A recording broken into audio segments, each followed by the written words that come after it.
欢迎订阅时事快线。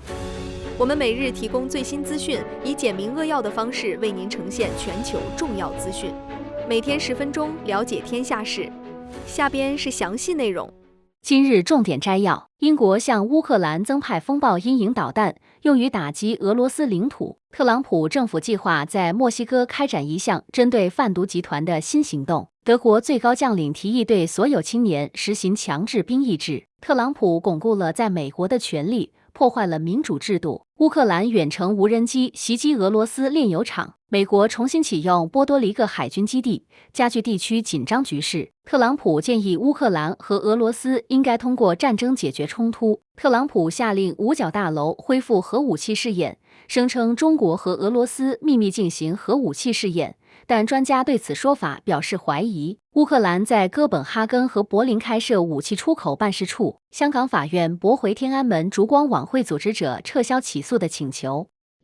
OpenAI 与亚马逊合作，获得价值380亿美元的人工智能计算能力。据美联社报道， OpenAI 昨天与亚马逊云服务签下了一笔震撼业界的380亿美元大单。这笔为期7年的合作协议让 OpenAI 立刻获得数十万块英伟达顶级显卡的使用权。要知道， OpenAI 之前完全依赖微软，现在却一意孤行地寻找新伙伴，这让微软显得格外孤立。OpenAI 首席执行官奥特曼直言，前沿人工智能需要海量算力。更关键的是，这家公司已承诺未来5年要花掉超过14万亿美元购买算力，而年收入才200亿美元。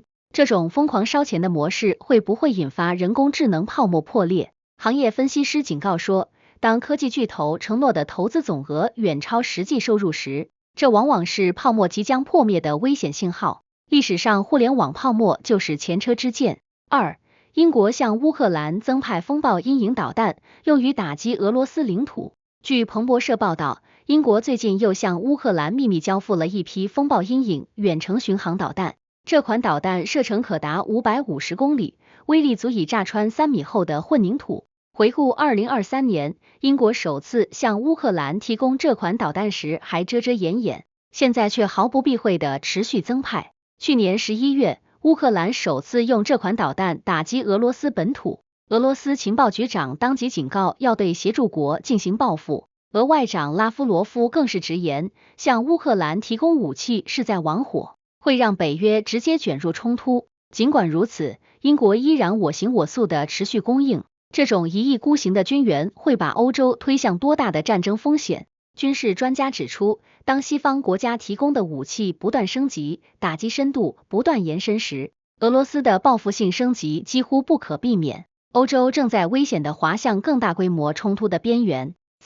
特朗普政府计划在墨西哥开展一项针对贩毒集团的新行动。据 NBC 新闻报道，特朗普政府昨天被曝光正在秘密筹划一项前所未有的军事行动，直接派美军和情报人员进入墨西哥境内打击贩毒集团。消息人士透露，特种部队的早期训练已经开始，计划用无人机精确打击毒品实验室和毒枭头目。今年2月，特朗普已将西纳罗亚等6个墨西哥贩毒集团列为外国恐怖组织，为军事打击铺平了道路。墨西哥总统辛鲍姆曾多次明确拒绝美军入境，强调墨西哥主权不容侵犯。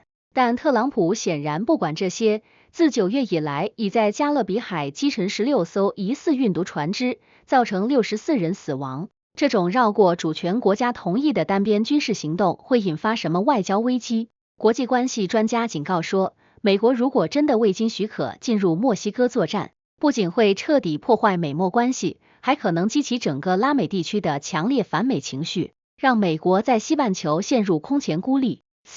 德国最高将领提议对所有青年实行强制兵役制。据德国时代周报报道，德国国防部长皮斯托里乌斯最近再次强调，如果志愿兵招募不足，德国可能最早从明年起恢复义务兵役制。这可不是空谈，德国在今年8月已通过新兵役法草案，要求从明年1月起，所有18岁男性必须强制填写服役意愿问卷，2027年起必须参加强制体检。回想2011年，德国废除了实施55年的义务兵役制，当时认为和平时代不需要那么多军人，可如今俄乌冲突让德国彻底警醒，联邦国防军总监察长布罗伊尔直言，德军总人数必须从现在的18万扩充到46万，其中现役20万，预备役26万。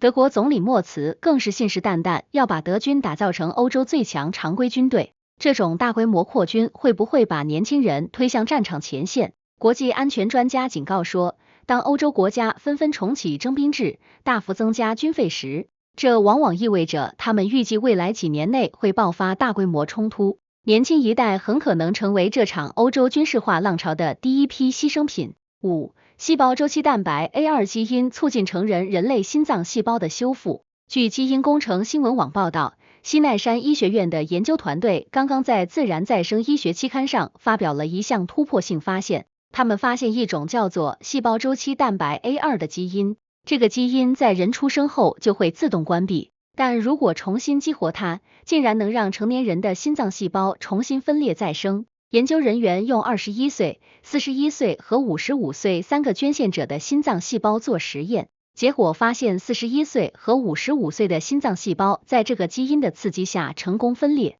而21岁的细胞根本不需要刺激就能自然再生。更神奇的是，分裂后的心脏细胞不仅保持了正常结构，钙离子活动也完全正常，证明它们功能完好。这项技术能否彻底改变心脏病治疗的未来？医学专家认为，如果这项技术能成功应用到临床，心脏病患者将不再需要心脏移植或植入机械装置，受损的心脏可以自我修复，这将是再生医学领域划时代的突破。6. 特朗普巩固了在美国的权力，破坏了民主制度。据法国挑战杂志报道，特朗普在今年1月重返白宫后的短短几个月内，通过签署大量行政命令，迅速集中总统权力。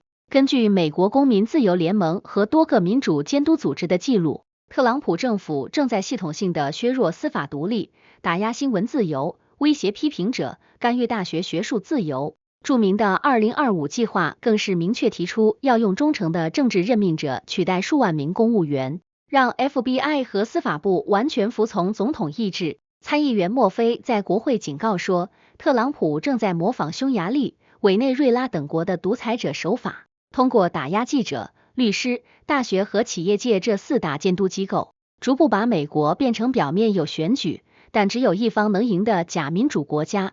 这种权力集中会把美国民主推向何种危险境地？宪政学者指出，当一个国家的总统可以不受刑事追诉，可以随意开除独立机构负责人，可以用行政命令绕过国会时，三权分立的制衡机制就已经名存实亡。这正是民主走向独裁的典型路径。7. 乌克兰远程无人机袭击俄罗斯炼油厂。据欧洲新闻网报道，乌克兰今年以来持续用远程无人机深入俄罗斯腹地打击炼油厂和能源设施。8月底，乌军一夜之间动用超过500架无人机袭击俄罗斯萨拉托夫、萨马拉和克拉斯诺达尔等地的炼油厂，引发大规模爆炸和火灾。更惊人的是，乌克兰无人机已经能飞行1700公里打击目标，甚至袭击了距离乌俄边境2000公里远的科米共和国炼油厂。回顾去年3月，美国还要求乌克兰停止攻击俄能源设施，担心推高全球油价。但今年情况完全反转，华盛顿默许甚至鼓励这些袭击，因为国际能源署预测市场将出现每天100万桶的石油过剩。这种打击俄罗斯能源命脉的战术会产生什么长期影响？能源战争专家指出，如果乌克兰持续摧毁俄罗斯炼油产能，不仅会削弱俄罗斯的战争经费来源，还可能迫使俄罗斯国内出现燃料短缺，最终逼迫莫斯科接受谈判。这正是当年苏联因石油封锁而崩溃的历史重演。8. 特朗普限制向中国和其他国家出口英伟达先进的人工智能芯片。据乌克兰真理报报道，特朗普政府今年4月突然要求英伟达的 H20 中国特供版 AI 芯片出口到中国需要许可证，这项无限期有效的限制给英伟达造成55亿美元损失。讽刺的是，5月特朗普又撤销了拜登政府更严格的 AI 扩散框架，表面上似乎放松管制，但实际情况却是反复无常。8月，特朗普政府甚至要求英伟达和 AMD 向美国政府上供其中国销售收入的15%才能获得出口许可。英伟达 CEO 黄仁勋3度访华表忠心，但中国买家已经不买账。最新推出的 RTX 6000D 芯片因性价比太低，遭阿里、腾讯、字节跳动等巨头拒绝下单。这种出尔反尔的芯片政策会把中国逼向何方？科技产业分析师认为，美国越是限制，中国越会加速自主研发。华为升腾芯片出货量2025年已超70万颗。当中国完全实现芯片自主可控时，美国芯片巨头将永远失去这个全球最大市场。9. 美国重新启用波多黎各海军基地，加剧地区紧张局势。据法国快报报道，美国9月开始大规模升级改造波多黎各一座废弃了21年的罗斯福路海军基地。路透社通过卫星图像发现，美军正在清理跑道，安装空中交通设备，搭建20多顶帐篷，还部署了 F-35隐形战机和 MQ-9 武装无人机。这座曾在2004年关闭的基地与委内瑞拉隔海相望，地理位置极其敏感。与此同时，美国已向加勒比海部署13艘军舰、1艘核潜艇和福特号航母打击群。美国声称是为了打击贩毒集团，但委内瑞拉总统马杜罗直言这是100年来最大军事威胁。前海军上将斯塔夫里迪斯坦诚这是炮舰外交，目的是展示委内瑞拉石油设施的脆弱性。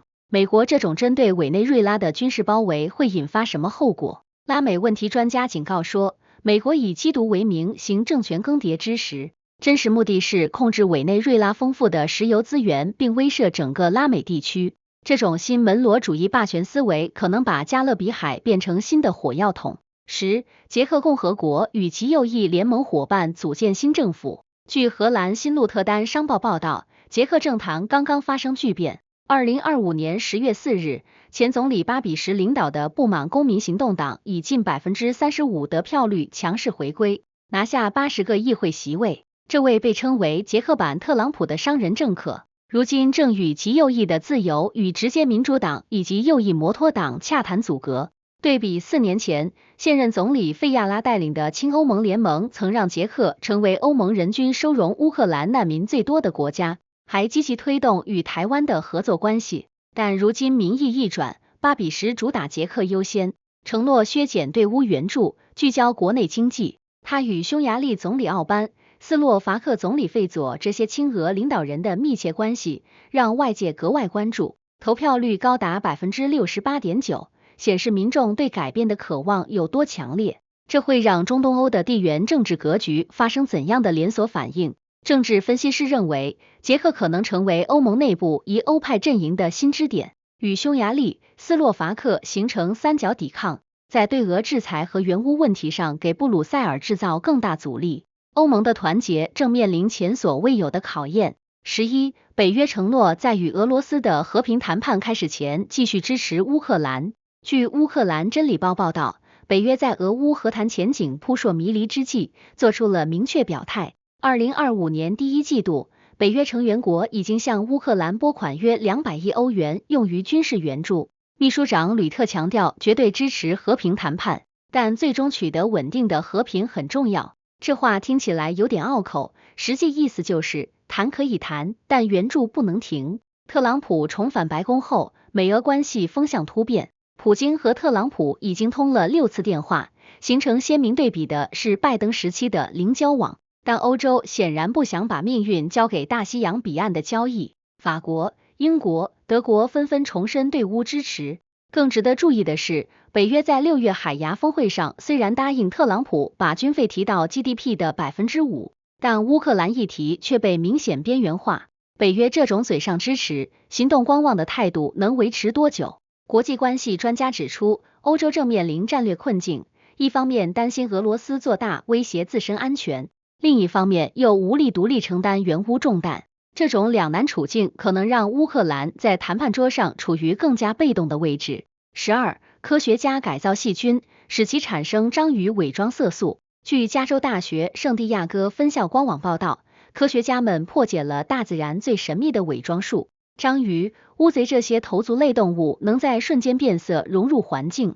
靠的是一种叫黄嘌呤的天然色素。过去这种色素极难获取，只能从动物身上提取微量，化学合成又费时费力。如今 UC 圣地亚哥海洋研究所的团队想出了绝妙办法，他们设计了一套生长耦合生物合成系统，把细菌的生存直接绑定在色素生产上，不产色素就活不下去。研究负责人不禁说，我们基本上是在欺骗细菌，让他们不得不制造我们需要的材料。团队还动用机器人和机器学习来优化细菌，最终产量比传统方法暴增1000倍，达到每升1到3克。这种色素不仅能变色，还能吸收紫外线。这项突破会给材料科学带来什么颠覆性变化？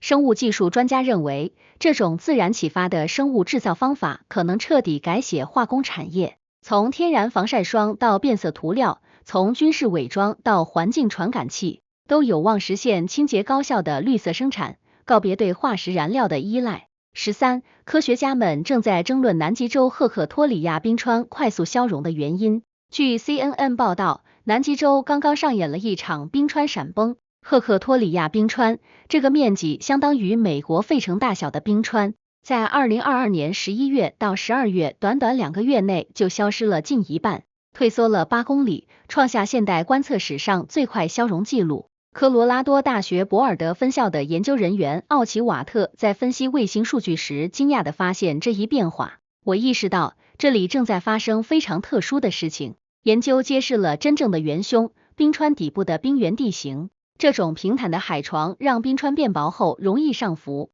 海水趁机渗入裂缝施加压力，导致大块冰体像多米诺骨牌一样连续崩解。研究员斯坎博斯形容这个过程就像多米诺骨牌向后倒塌，脚下一个接一个的打滑。更令人不安的是， 1.5 万到 1.9 万年前冰河时代结束时，类似的冰原冰川曾以每天数百米的速度退缩。如果南极更大的冰川也发生这种崩塌会怎样？气候学家警告，南极洲有些面积相当于英国那么大的巨型冰川也具有类似地形。一旦在气候变暖推动下失去海冰保护，可能引发灾难性的快速崩解，导致全球海平面加速上升。14. 研究人员发现新状病毒在人类细胞上存在靶点。据加州大学圣克鲁兹分校官网报道，科学家们找到了病毒偷渡的秘密通道。新状病毒是全球儿童腹泻的主要病因之一，每年在废水监测中频繁出现，说明它一直在社区中悄悄传播，但至今没有疫苗。圣克鲁兹分校生物分子工程教授杜波伊斯的团队发现，病毒通过结合人体细胞上的新生儿 FC 受体进入体内，这个受体本来是用来给婴儿传递母乳中的抗体，帮助维持健康的。博士生伦茨解释，病毒必须利用宿主机制来复制，第一步就是进入我们的细胞。团队用 X 射线晶体学技术在原子层面观察发现，病毒附着的位置恰恰是抗体结合的同一个点。杜波伊斯说，病毒正在劫持人类用于有意目的的通路来潜入细胞，这是最令人兴奋的发现之一。更好的消息是，美国 FDA 已经批准了针对这条抗体通路的药物用于治疗自身免疫疾病。这个发现能否让我们快速开发出新状病毒疫苗？病毒学专家认为，既然已经精确定位了病毒的入侵靶点，就可以设计疫苗专门阻断这个相互作用。而现有的 FDA 批准药物也可能被重新利用来对抗新状病毒，大大缩短新疗法的开发时间。15. 美国一个月出口1000万吨液化天然气。据路透社报道，美国刚刚改写了能源出口历史。2025年10月，美国成为全球首个单月液化天然气出口突破1000万吨的国家，出口量达到1010万吨，比9月的910万吨又创新高。这已经是2025年第4次刷新月度记录了。推动这次激增的是2大新项目，路易斯安那州的 Plaquemines 工厂和德克萨斯州的 Cheniere Corpus Christi 3期项目。其中 Plaquemines 上个月出口220万吨，刷新了自己9月160万吨的记录。Venture Global 和 Cheniere 两家公司就占了美国10月总出口量的 72%。从流向看，欧洲依然是美国液化天然气的主要买家，10月接收了690万吨，占总出口的近 69%。因为欧洲正在为冬季储备天然气，亚洲市场则接收了196万吨，比9月增长。特朗普政府的释放美国能源政策正在全力推进，到2030年，美国液化天然气出口量可能达到每年1.8亿吨。美国能源主导地位会如何重塑全球格局？能源分析师指出，美国将占据全球液化天然气供应的1/3，这不仅巩固了美国作为能源超级大国的地位，也让欧洲从俄罗斯天然气的依赖中解脱出来，同时给亚洲国家提供了更多选择，但也可能加剧全球能源地缘政治博弈。16. 特朗普建议乌克兰和俄罗斯应该通过战争解决冲突。据比利时晨报报道，美国总统特朗普在最近接受 CBS 采访时，对俄乌冲突做出惊人表态。当被问及如何推动和平时，特朗普直言，有时候你必须让他们打出来，表示双方正在战斗，这对普京很艰难。他损失了大量士兵，可能有100万，对乌克兰同样艰难。特朗普还明确拒绝向乌克兰提供战斧巡航导弹，称现在不太考虑。这番表态与他此前承诺的几个月内结束战争形成鲜明对比。值得注意的是，特朗普曾在竞选期间多次声称能迅速结束冲突，如今却采取让他们打出结果的立场。这种态度转变会给俄乌和平进程带来什么影响？国际关系专家认为，特朗普这番话实际上是向双方施压，迫使他们自行达成妥协，同时也为美国减少军援寻找借口，可能导致冲突进一步升级和长期化。17. 特朗普下令五角大楼恢复核武器试验，声称中国和俄罗斯秘密进行核武器试验，但专家对此说法表示怀疑。据瑞典每日工业报报道，美国总统特朗普10月30日在社交媒体上突然宣布，已指示五角大楼立即重启核武器试验，声称由于其他国家正在进行核试验，我别无选择。特朗普特别点名称中国和俄罗斯在秘密进行核试验，然而事实并非如此。美国上一次核试验是在1992年，距今已33年。俄罗斯自1990年苏联解体前最后一次核试验后再未进行。中国最后一次核试验是在1996年。过去25年中，唯一进行核爆试验的国家只有朝鲜，且最后一次是在2017年。军控专家指出，美国至少需要36个月才能恢复内华达核试验场的能力，且在技术、军事和政治上都没有恢复核试验的理由。这一决定会对全球和安全形势产生什么连锁反应？军备控制协会主任警告，特朗普此举可能引发全球核军备竞赛。俄罗斯总统普京此前曾明确表示，如果有核大国进行核试验，俄罗斯也将跟进，最终可能摧毁不扩散核武器条约体系。18. 哈马斯谴责以色列对死刑的投票是法西斯行为。据法国赫芬顿邮报报道，以色列议会国家安全委员会11月3日批准了一项极具争议的死刑法案，允许对被控恐怖主义的巴勒斯坦囚犯执行死刑。该法案由极右翼国家安全部长本格维尔的犹太力量党提出，规定法官可以对出于种族动机杀害以色列人的巴勒斯坦人判处死刑，但以色列人在类似情况下杀害巴勒斯坦人则不适用。哈马斯立即发表声明，强烈谴责，称该法案体现了流氓犹太复国主义占领的丑陋法西斯面孔，公然违反国际法。值得注意的是，以色列自1962年处决纳粹战犯艾希曼后，已成为事实上的废除死刑国家。该法案还遭到人质家属的强烈反对，担心会危及仍被扣押在加沙的人质安全。这部带有明显歧视性的法案将对巴以局势产生什么深远影响？人权专家警告，这将在以色列建立两套刑法体系，进一步边缘化巴勒斯坦人，加深种族仇恨，并可能引发新一轮暴力循环，使和平进程彻底倒退。19. 梅尔茨预计叙利亚内战结束后，叙利亚人将自愿返回家园。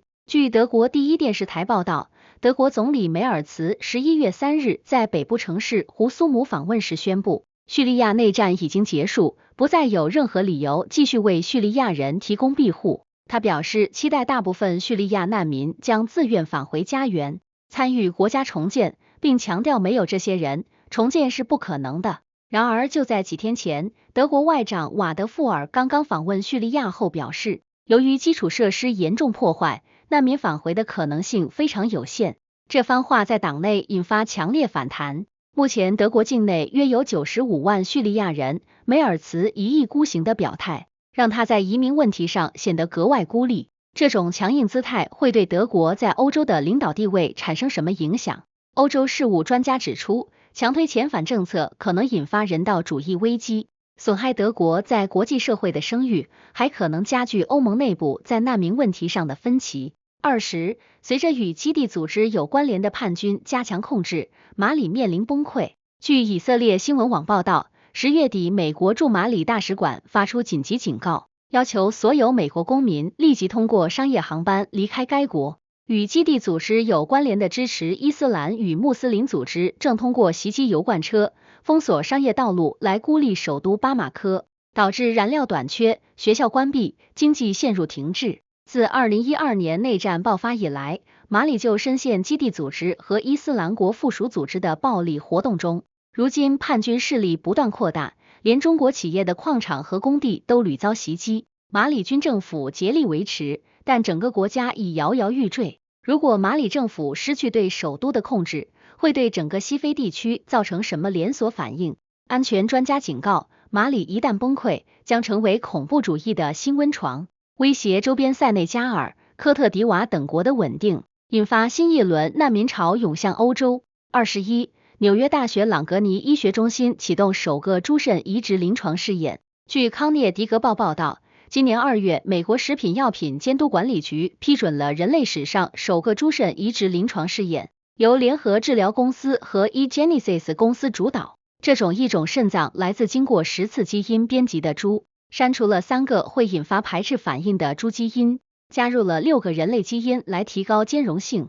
试验将首先招募6名因医学原因无法接受常规肾移植的中末期肾病患者，预计年中进行首例手术。在此之前，纽约大学朗格尼医学中心已完成3例猪肾移植，其中一位53岁患者术后已存活超过2个月，创下最长存活记录。这项技术真正走向临床应用还需要多久？移植医学专家认为，如果临床试验顺利，5到10年内猪器官移植有望成为解决器官短缺的有效途径，让全球数百万等待移植的患者看到生的希望。22，乌克兰在哥本哈根和柏林开设武器出口办事处。据挪威电视2台报道，乌克兰总统泽连斯基11月3日宣布，将在柏林和哥本哈根开设武器出口办事处，预计今年内完成。这是乌克兰首次设立专门的武器销售机构，主要出口海军无人机和火炮系统等非紧缺武器。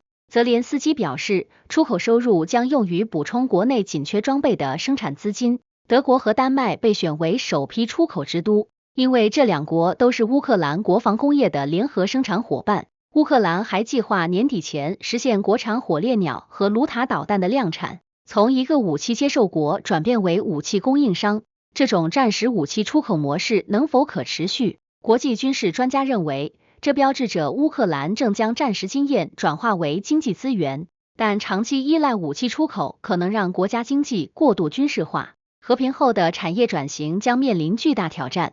23，微软与 Iron 达成97亿美元数据中心合作协议，旨在提升人工智能能力。据路透社日本版报道，微软11月3日宣布与澳大利亚数据中心运营商 Iron 签署97亿美元的5年期合作协议，获取英伟达最新 GB300 芯片的使用权。Iron 将从戴尔采购58亿美元的 GPU 设备，在德克萨斯州建设750兆瓦液冷数据中心，微软预付20%款项帮助融资。这笔交易让微软无需自建数据中心就能快速扩展算力，避免巨额资本支出和芯片贬值风险。Iron 股价暴涨超28%，公司市值已突破165亿美元。此前，微软刚宣布2025财年将投资800亿美元建设 AI 数据中心，显示科技巨头对算力的极度渴求。AI 算力军备竞赛会持续多久？科技行业分析师指出，当前 AI 模型训练需求呈指数级增长，未来3到5年算力瓶颈将持续存在，但一旦技术突破降低算力需求，大量数据中心可能面临产能过剩危机。24，美国财长称，中国稀土胁迫使西方经济体团结起来。据台湾自由时报电子版报道，美国财政部长贝森特11月1日接受英国金融时报采访时表示，中国对稀土的胁迫让所有人意识到危险，犯了真正的错误。他强调，美国将在1到2年内与盟友建立替代供应链，摆脱中国对稀土的控制。此前，中国10月宣布对稀土实施出口管制后，美国一度威胁加征100%关税，经谈判，双方达成1年期暂停协议。贝森特称，中国不是可靠合作伙伴，稀土威胁让西方民主国家、亚洲国家和印度团结起来，共同应对。中国控制全球70%稀土开采和90%加工能力，稀土是电子、军工和高科技产业的核心材料。中国会失去稀土这张王牌吗？资源战略专家认为，西方确实在加速建立替代供应链，但稀土开采和精炼技术壁垒高，投资周期长。中国的主导地位短期内难以撼动，但长期看确实面临市场份额被分食的风险。25，伊朗总统佩泽什基安表示，伊朗计划以更大的力度重建核设施。据欧盟新闻网报道，伊朗总统佩泽什基安11月初在德黑兰宣布，将以更强的力度重建受袭的核设施。他强调，外部压力不会阻止伊朗的核进程，摧毁一座厂房只会让我们建得更坚固。目前，伊朗正加快在纳坦兹与福尔多地下设施的重建工程。佩泽什基安同时声称，伊朗不寻求核武器，但必须维护国家主权与尊严。自2015年核协议破裂以来，伊朗与西方关系日趋紧张。美国的空袭更让德黑兰决意走上自力更生的道路。伊朗此举是否意味着核谈判彻底破裂？中东安全专家指出，伊朗的强硬附件可能让国际原子能机构的谈判陷入僵局，未来或重新引发制裁与地区军备竞赛。26，特朗普欢迎叙利亚领导人访问白宫，就制裁和打击伊斯兰国问题进行会谈。据美联社报道，美国总统特朗普宣布，将在本月接待叙利亚临时政府领导人沙拉赴白宫会谈。这是数十年来叙利亚领导人首次踏入美国，双方计划讨论解除经济制裁，共同打击伊斯兰国势力，并探讨叙利亚战后重建合作。这标志着美国对叙利亚政策出现明显转向，从孤立制裁到主动接触。特朗普在记者会上称，这次会谈是为和平打开新门。美国此举会不会动摇他在中东的盟友信任？国际关系专家认为，美国若与叙利亚重新合作，可能让以色列和沙特等传统盟友感到不安，中东的权力格局也将随之变化。27，香港法院驳回天安门烛光晚会组织者撤销起诉的请求。据香港媒体报道，香港法院驳回前支联会副主席周庭彤等人要求撤销起诉的申请。他与2名前主席被控以非法手段煽动颠覆国家政权，法院认为理由不足，案件将继续审理。自2020年港区国安法实施后，天安门烛光晚会已被全面禁止。过去象征香港言论自由的维园烛光，如今成为政治敏感的象征。判决一出，社会各界再度掀起关于自由与安全边界的争论，这是否意味着香港公民社会空间正在被彻底压缩？法律学者指出，此案将成为界定言论与政治活动界限的标志性案例，也反映香港法治正经历由自治到收紧的转折期。28，俄罗斯展示核动力鱼雷和潜艇。据俄方媒体报道，11月中旬，俄罗斯总统普京宣布，俄军成功展示一款名为波塞冬 Poseidon 的核动力鱼雷，并同步公开最新型核动力潜艇。这种鱼雷能在深海自主航行，射程几乎无限，理论上可制造放射性海啸，对沿海城市造成巨大破坏。俄方强调，这是对北约在东欧部署军力的回应，目的是展现俄方在核威慑和水下战力上的技术优势。自冷战结束以来，俄罗斯首次高调展示核动力无人武器，这是否意味着俄美正在重新进入冷战式的核对抗？军事专家认为，俄罗斯此举更多是战略威慑信号，但也可能引发新一轮军备竞赛，使全球安全形势更加复杂。29，每天走几步或许能延缓阿尔茨海默病的发展进程。据美国波士顿一项最新研究显示，50至90岁的志愿者中，每天步行3000至5000步的人，大脑中与阿尔茨海默病相关的套蛋白沉积速度更慢。步行超过7000步的受试者，病情平均延缓约7年。研究人员指出，虽然不能证明直接因果，但规律走路与大脑健康存在明显关联。专家提醒，走路不是万能药，还需结合健康饮食、良好睡眠和社交活动等综合习惯，效果才更显著。我们每天多走几步，真的能减少老年痴呆风险吗？神经科专家指出，步行确实能延缓脑部退化，但前提是长期坚持，并避免高血压、糖尿病等慢性病加速脑老化。30. 亚德瓦谢姆大屠杀纪念馆确认500万名受害者身份。据以色列耶路撒冷的亚德瓦谢姆大屠杀纪念馆公布，目前已确认约500万名在纳粹屠杀中遇难的犹太人身份，这些名字来自档案、幸存者证词与家属资料，经过多年比对才得以还原。纪念馆表示，这不仅是历史研究的里程碑，更是让每一个名字回到人类记忆的象征。尽管如此，仍有数百万受害者的身份尚未确认，这是否意味着大屠杀的历史终于被完整记录？历史学者指出，确认500万名受害者是巨大成就，但仍远未结束。这提醒世人，记忆的保存与真相的追寻永远不会太迟。新闻日日更，世界在手中。今天的时事快线就到这里啦，有想法的朋友，我们评论区聊聊，明天见。